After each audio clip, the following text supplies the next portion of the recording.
morning, and I remembered my books this week, guys, so we're all set.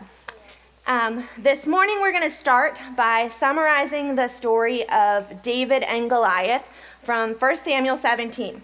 So on your own time, if you want to open it up and read the whole thing, you're more than welcome to, but right now we didn't want to read that many chapters, or that many verses.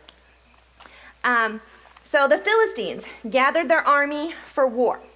Saul and the army of Israel gathered together to fight the Philistines. A mighty warrior named, no, not David, Goliath. Yes, Goliath. Came, you knew that? A mighty warrior named Goliath came out of the Philistine camp. He was more than 9 feet tall. Okay, so to tell you, I am 5 foot tall, so that's almost twice as tall as I am. He had on bronze armor from his head to his feet, and his spear was huge and made of bronze too. Goliath stood, getting poked by the flowers behind me.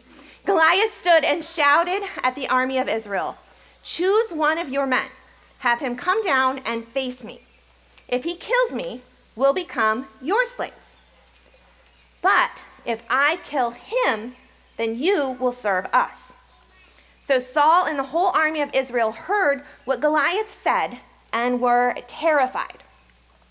Every morning and evening for 40 days, Goliath came out and challenged the Israelite army. David was the youngest of Jesse's sons. Three of his 7 older brothers were in Saul's army.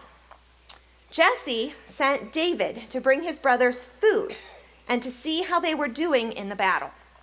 As David reached the camp, Goliath stepped out. He again dared someone to fight him. Once again, the entire Israelite army ran away in fear. David said to King Saul, "Don't lose hope. I will go out and fight him." Saul told David he was too young. He had no training, and there was no way he could fight Goliath.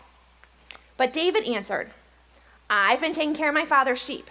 I've killed a lion and a bear, and I'll do the same thing for this Philistine. The Lord saved me from the paws of the lion and the bear, and he'll save me from the Philistine too." David's pretty cool, isn't he? Yeah. David went down to the stream and chose 5 smooth stones. He put them in his pocket, and he took out his sling, and he approached Goliath. Goliath looked at David and said, "Am I a dog that you come at me with sticks?" Do you guys know what that means? I think so. What do you think it means? I don't know. You don't know? Okay. It means David was so small that he didn't really matter. There was nothing for Goliath to be afraid of. David said to Goliath, "You are coming to fight against me with sword and spear, but I'm coming in the name of the Lord who rules over all. The Lord doesn't save by sword or by spear, and everyone here will know it. The battle belongs to the Lord. He will hand you over to us." As Goliath moved closer to attack David, David reached in his pocket, took out a stone, and he put it in his sling, and he slung it at Goliath. And what happened? The stone hit him in the forehead, and he fell to the ground dead. Yeah? How is he so strong, but he fell on the ground and Yep, because God was with David, that's how. So David won the fight against the Philistines with a sling and a stone. He didn't use a sword, and he didn't use a spear. The Philistines saw that their hero was dead, so they turned and they ran away. David was young. He was small. He was untrained in battle, but he trusted God to defeat Goliath and keep him safe. And God did defeat Goliath, saving all of Israel. So our dinosaur this week is the Velociraptor. It's a very small but fierce dinosaur like David. So we're reading Dinosaur Devotions by Michelle Medlock Adams, illustrated by Denise Turu, and published by Tommy Nelson Publishing. Here's a picture of a velociraptor if you've never seen one. It's kind of small, so you might have to see it later. or watch the video. I'll hold it up for these guys. Even if you are not a dinosaur expert, you may recognize the velociraptor. The velociraptors were big stars in some popular dinosaur movies. However, in real life, they were much smaller than they appeared in the movies. In fact, experts have estimated that most velociraptors were about the size of a turkey. You guys know how big a turkey is? But even though they were small, they were mighty. They would attack dinosaurs that were bigger, even ones with big horns and claws, and fight to the death. In other words, the velociraptor wouldn't back down, ever. While we shouldn't be vicious like the velociraptor, we can learn from its fearlessness. We don't have to let our size, no matter how small we may be, keep us from doing what's right, even if it's scary. In the Bible, David was the youngest in his family, yet God called him to defeat the giant Goliath. It seems God should have called one of David's older, bigger brothers, but he didn't. And the best part, David didn't back down, and he defeated Goliath. David wasn't afraid because he knew God was with him, and he had prepared him for that important battle. So, what are you afraid of today? What's keeping you from following God's plan for your life? You don't have to be scared when you're walking with God. He will go with you every step of the way. So be like the velociraptor and David. Be fearless and have faith in God, knowing you're ready for any battle that comes your way. God gave David his strength and courage because he believed and trusted in him. And he'll do the same for us. 2 Timothy 1:7 says, God has not given us a spirit of fear and timidity, but of power, love, and self-discipline. Isaiah 41:10 says, do not be afraid, for I am with you. Do not be terrified, for I am your God. I will make you strong and help you. I will hold you safe in my hands. And Joshua 1:9 says, be strong and brave. Do not be afraid. Do not lose hope. I am the Lord your God. I will be with you wherever you go. So if you guys haven't noticed, I have two friends with me today. See if I can get them up here.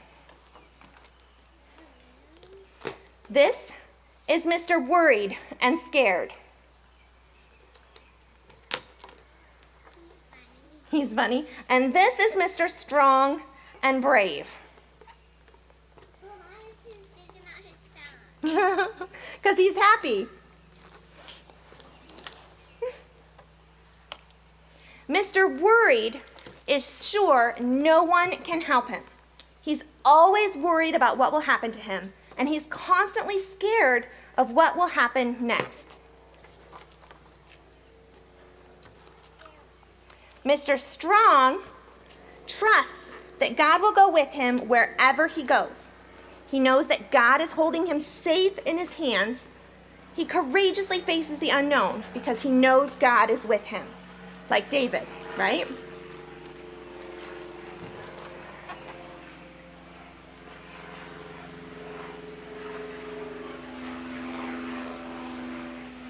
We'll let that go. This pin, can you see my pin? This pin represents all the things that make us worried and scared and all the troubles of the world. What do you think would happen to Mr. Worried when troubles poke at him?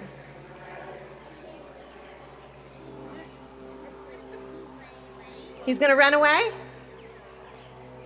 Rachel, just a warning. What do you think is going to happen to him? He's gonna explode. He pops. He feels like he's exploded into a million pieces. Or at least, oh no. Quick, catch him for me. Catch Mr. Strong and Brave. He's running away. He does not want that to happen to him. Well, Mr. Worried pops. He feels like he's exploded into a million pieces, and he's even more scared, sad, or mad than he was before. But what about Mr. Strong and Brave? He's strong and He's never scared. So what do you think is going to happen to him when the troubles of this world poke at him? he's not going to pop. That'd be a pretty good trick. What do you think? He's not going to pop, or is he going to explode like Mr. Worried? He's gonna explode and the tooth's gonna come out. He's not gonna pop. Oh, because there's tape on it. No, I know why. Because there's tape on it. You're right, there is tape on it. He stayed strong because he knows that Jesus will take his troubles away. You want Mr. Strong? He knows God is keeping him safe. He's unpoppable when he gives his troubles to God. And so are we. And when I got hurt, I wasn't like crying a lot. You were strong and brave too, right? Like I wasn't crying a lot, but Yeah. I was Yeah, oh, that hurts, huh? Yeah. 1 Corinthians 13:16 says, be on your guard. Stand firm in the faith. Be courageous. Be strong. Why don't you guys try and say that with me a couple times? You ready? 1 Corinthians 13:16 says, says is my word. 1 Corinthians 13:16. Be on your guard. Stand firm in the faith. Be courageous. Be strong. Let's try it one more time. 1 Corinthians 13:16. Be on your guard. Stand firm in the faith. Be courageous. Be strong. Okay, that's our memory verse this week. So if you want to work on it and come back and tell me or send me a video, those are great, guys. Now, when you go back to your seats, I want you to write down 2 or 3 things that you're afraid of. Then take a bright crayon and over top write, I am not afraid.